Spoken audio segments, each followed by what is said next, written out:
It really is horrendous. I mean, to be really honest with you, being a doctor going out to do humanitarian work, you don't expect yourself to have to operate and do a caesarean section on a lady that's shot by a sniper in the uterus and take out a dead baby. And you think this is deliberately, they're not just caught in crossfire? Absolutely deliberate. I mean, we had, for example, every day we would be receiving between 14 to 16 casualties a day, sniper wound, just snipers. And they were all civilians, all children and women. And of those, there was a group, I would say, of the 14 that we had per day, probably 8 or 9 were shot in one particular area of the anatomy. And so there seemed to be a trend going on that some days they were shot in the groin, some days in the chest, some days in the neck and so on. And lots of children were shot in the upper body and shoulder. And also the pregnant women, obviously full-term pregnant, obviously to be easy to be spotted.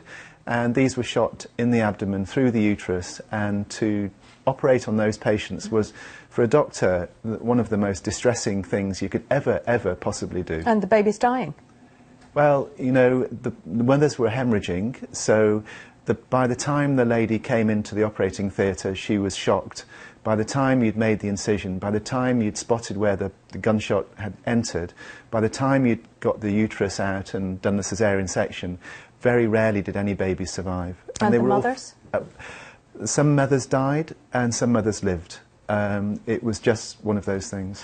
So, easy targets, basically, children, women?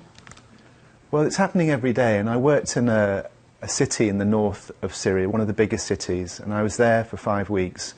And basically it's people going from one part of the town, city, to the other part to get food and provisions for their family. And they are the ones that are caught in the sniper. And it's just a game, because I am apolitical and I don't carry any political clout or at all. But from a humanitarian point of view, all the people were civilians.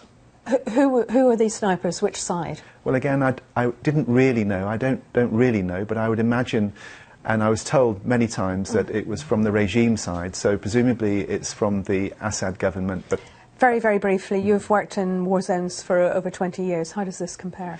Well, this compares, it's more horrific than any other war zone I've worked in before. Most civilians are caught in crossfire. They're never really caught in direct fire, which is direct fire this time.